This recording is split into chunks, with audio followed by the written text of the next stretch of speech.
Coffee and Headlines is brought to you by the generous support of our viewers and the following community partners.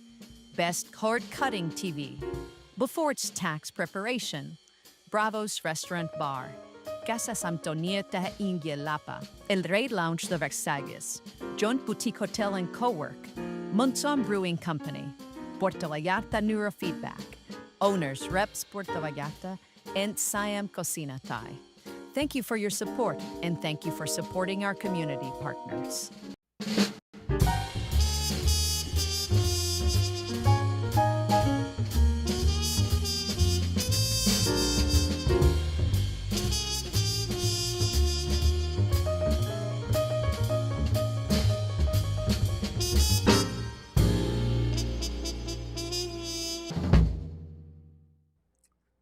Da, da, da, da, da, da, da. Here we are. Good morning, everyone. Welcome back to Coffee and Headlines. It is Thursday, October 16, and here we are. It's another beautiful day outside.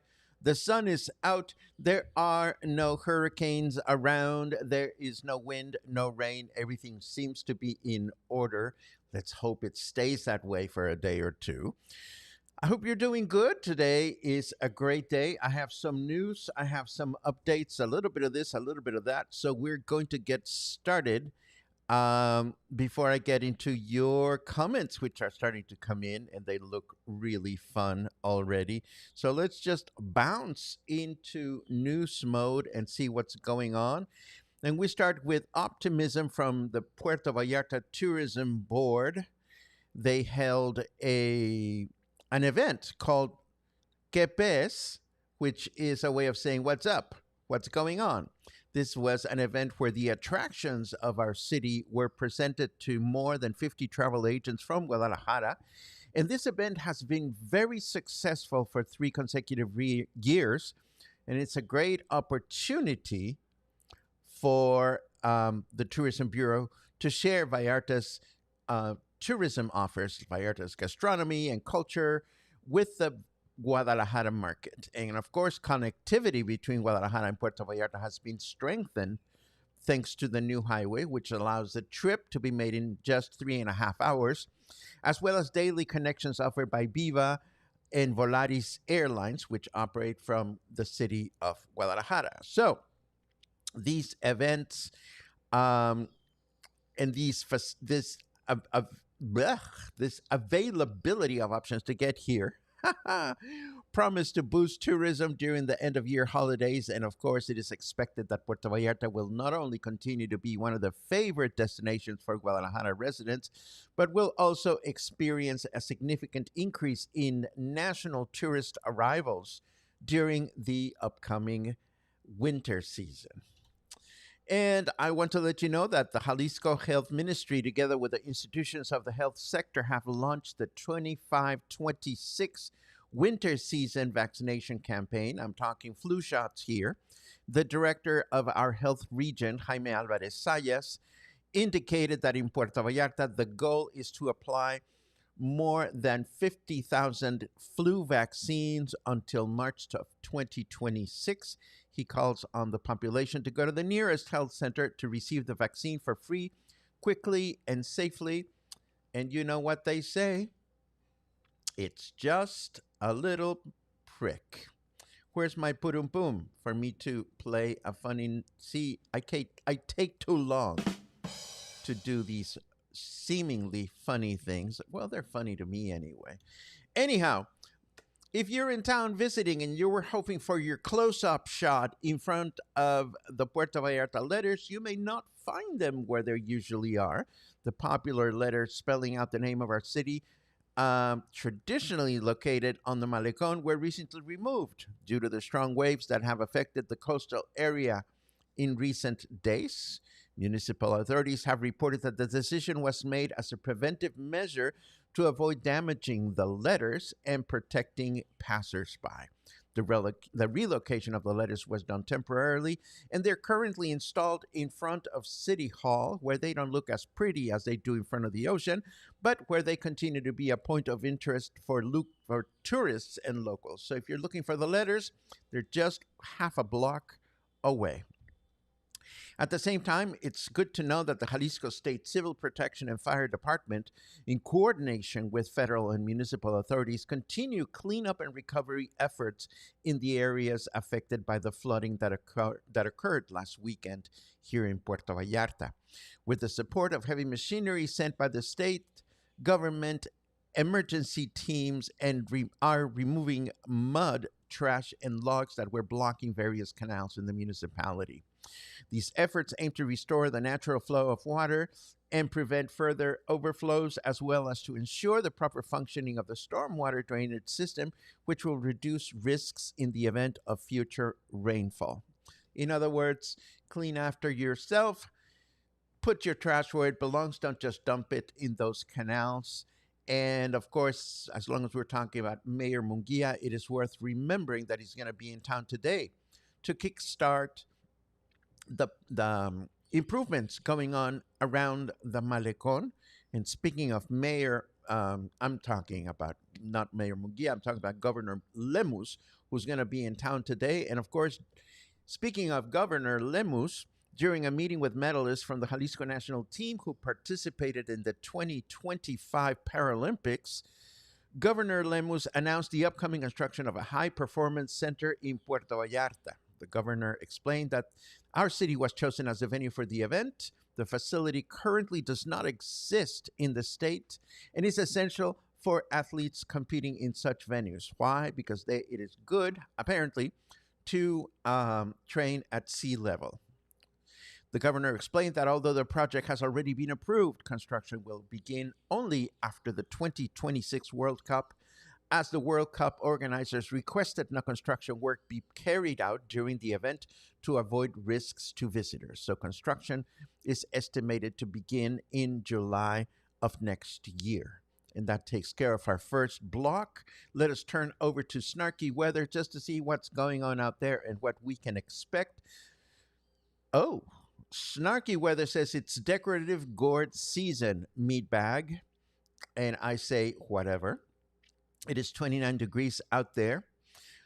Humidity is at 73%, and our weather forecast says we're going to have mostly clear skies in the morning with thunderstorms in the afternoon, a chance of rain of 56%, a high of 31, and a low of 23.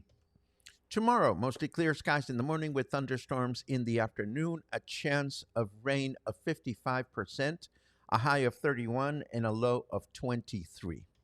And then on Saturday, mostly clear skies in the morning with rain in the afternoon, a chance of rain of 57%, a high of 32, and a low of 23. Before I forget, because I tend to forget these things, I read somewhere that today is the birthday of community partner and friend Stan Wagner, whom I'm going to see later on as I'm having neurofeedback scheduled at the joint this time. But while we're here, ba-da-doom, let's do a quick happy birthday. Um, uh,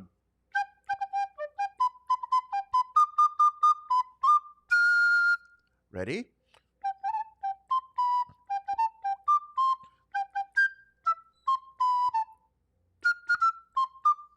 There you go. Happy birthday, Stan.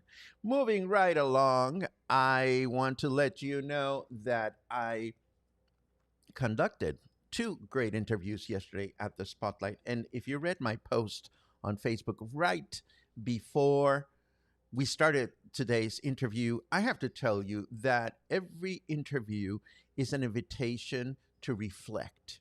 To reflect, for me, to reflect on the things that I said, the way I conducted myself, the things that I didn't say, the things that I should have said, the things that I shouldn't have said. And there's always plenty of that. But it's also an invitation to reflect on whether the interviewee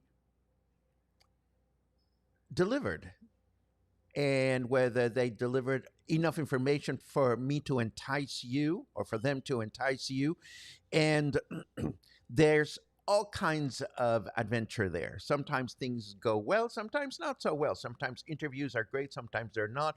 But there are always opportunities for me to reflect, and there's always teachable moments for me and sometimes for the interviewees as well. And my question to myself, and maybe a little bit to you, is what can one do with this information? What can one do with this awareness without ruffling feathers out there? Um, I guess in a perfect world, I wish everybody or anybody would ask me, so what was it like for you? Did you enjoy the interview or what and what not? Sometimes I volunteer tips and comments and suggestions and feedback, and sometimes that is well received, sometimes not so much. So I just want you to know that this is on my mind, and I just wish I could bottle it into something useful, nurturing, and productive for all involved. And that's the end of that. Now, going back to what I have scheduled for today, I have an update on Rico Indian Sunday party. First of all, uh, I see that Monish has changed the time to 6 p.m., which is the time in which we were planning to arrive. So I suppose that's lovely. And I also want to acknowledge those of you who have kindly let me know that you would like to join us.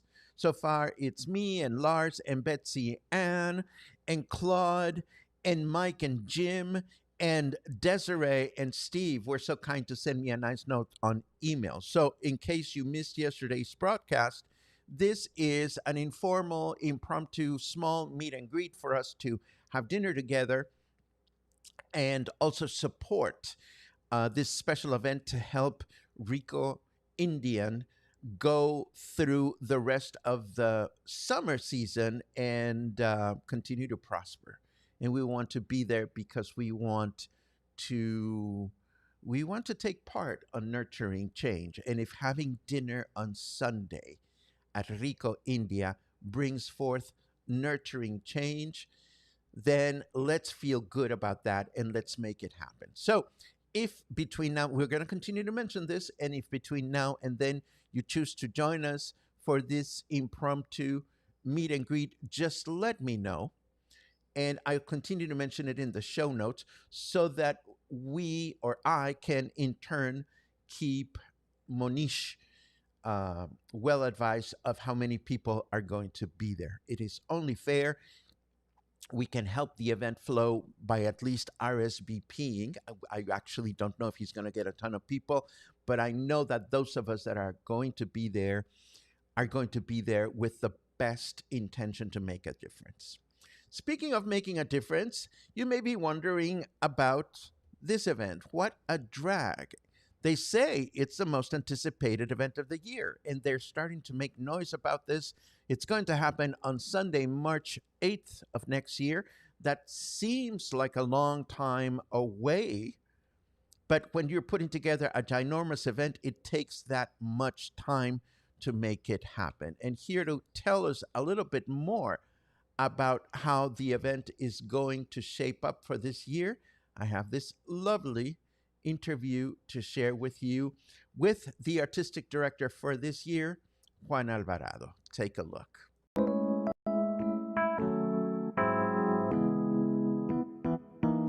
We are back at the Spoita, and look who's sitting with me, Juan Alvarado.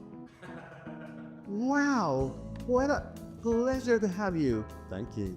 And I know you're not here to talk about your venue, although you can talk about your venue, but it's, I don't, how long has La Cantina been open? Going on 5 years there.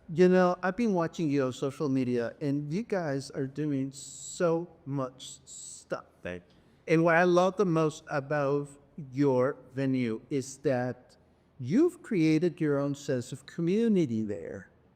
Yeah, they call it a community center. Well, we all need a sense of community.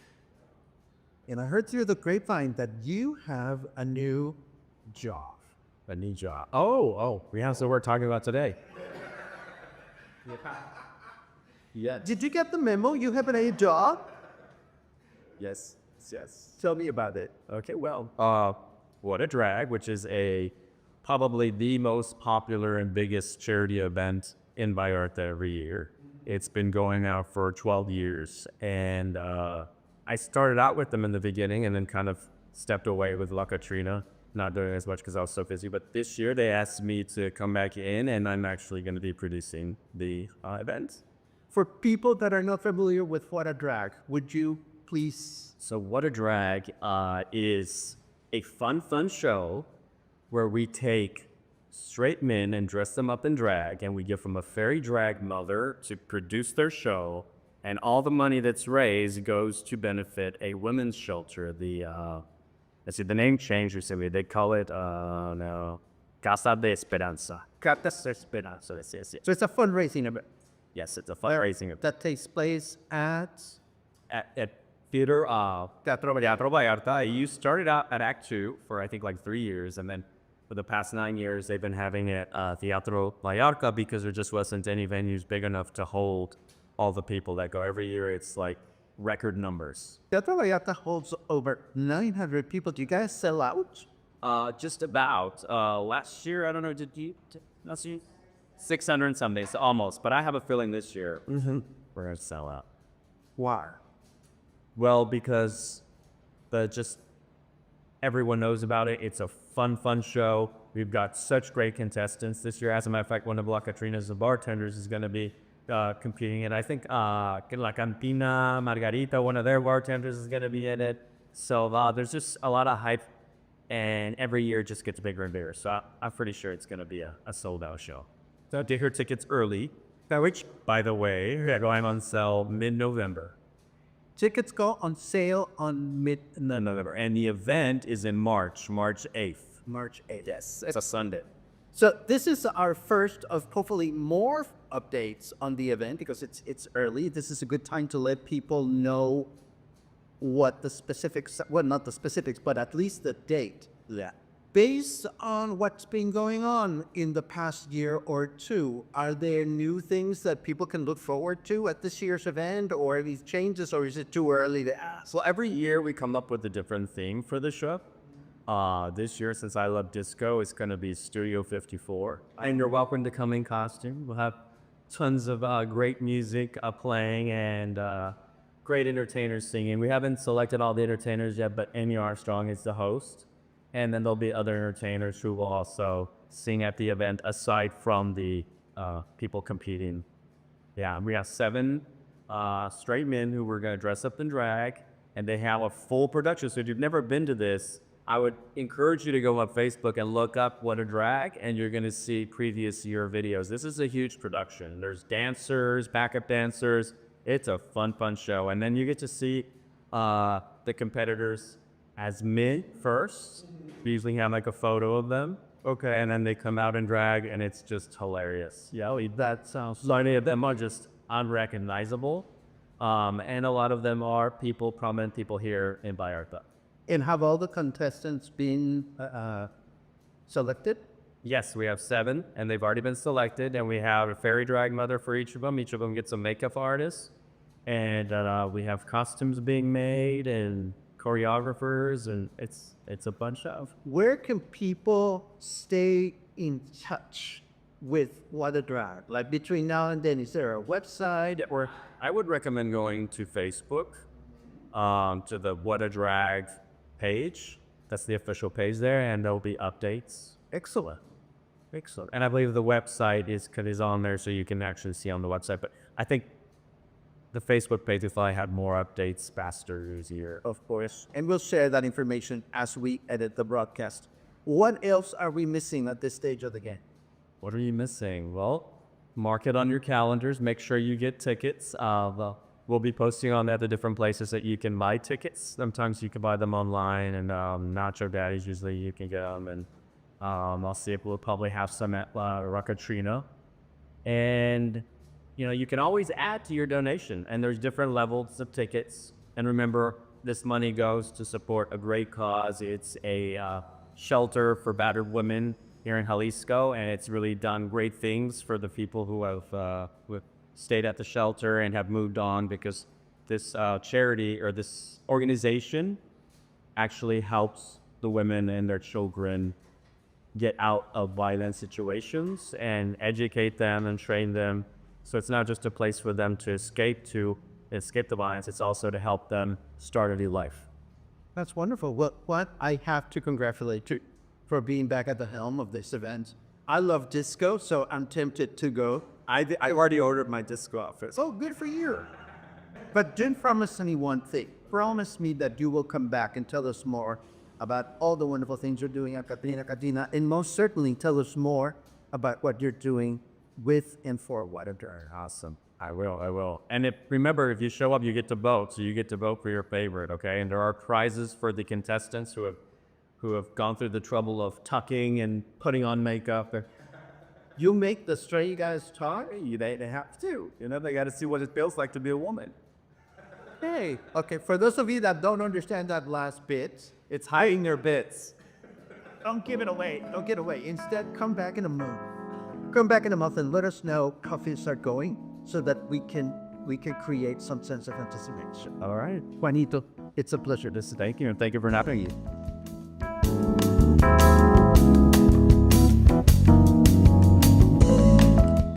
And yes, you can make, well, not for this year because they already have the contestants figured out, but you can fulfill your lifelong goal of learning how you tuck your bits so that you can become an authentic drag queen. This is all happening in What a Drag.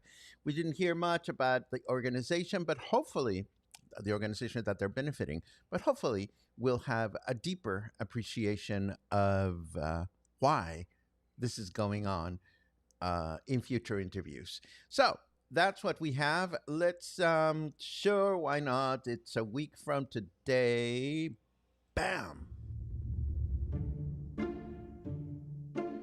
It's just a jump to the left and a step to the right. But behind those lyrics lies one of the strangest journeys in musical theatre history. Born in a tiny London theatre in 1973, dismissed as too weird, too camp, too outrageous, then resurrected as a midnight movie, and boom, a cult phenomenon was born.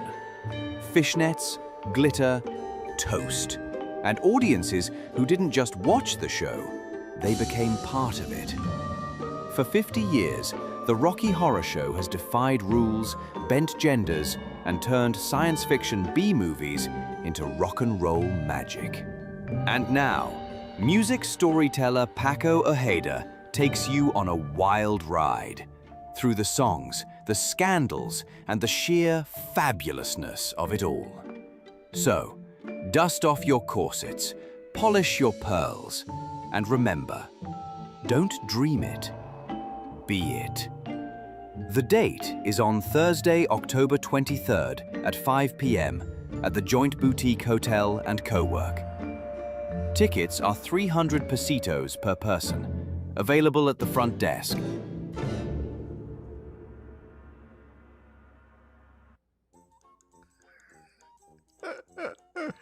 I'm looking through your comments and oh my goodness. Well, let me start with the one that made me smile. I'm so glad that you're here, Stan. Happy birthday.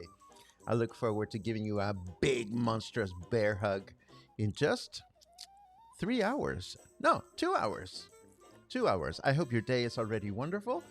And yes, tuck and snip. Well, let's not even get into drag queen architecture. It's too early for me. Look at all these good mornings, says Paco as he changes the subject. Look at all these good mornings. I see a counter. Karen says 11 more sleeps. Good for you. Oh my God, I would have started my suitcase packing already. Let's see. More good mornings. More good mornings. Tum pum pum pum pum pum pum pum. Boom. Many, many, many good mornings. This is just fantastic. The speed at which cleanup is occurring, yes, it is fantastic. There's always something to do, and it's wonderful that it is happening. Let's see. Got 2 little pricks. Got our vaccinations yesterday, flu and COVID, getting prepared for our stay in paradise. Good for you, Chris. You are my unofficial Miss Maloya correspondent, so it'll be good to have you back in the house. Angelica says, Guadalajara is in a mess with the construction before the World Cup. Well, what would anyone expect? You know, I mean, and we were talking about this just a couple of days ago. In order to improve and when it comes to construction and improvement, sometimes you have to create a mess to rebuild something better. So it's a great opportunity for us to be mindful of this and realize that, sometimes you have to be patient. Like we have to be patient for a better airport. We have to be patient for a better Las Juntas intersection. It's just the way it works. Many happy birthdays for Stan. This is awesome. And congratulations, Salam, celebrating your third year in Puerto Vallarta. Now, here's an interesting comment, and I do want to reflect on this. Queen of Question Laura says, Rico Indians should be getting a lot of support with the snowbirds coming as well, shouldn't it? I know it's all about timing, but hopefully they get increased business. Well, we're even turning the music down for this one because I want to throw something into the mix. If you are a hotel owner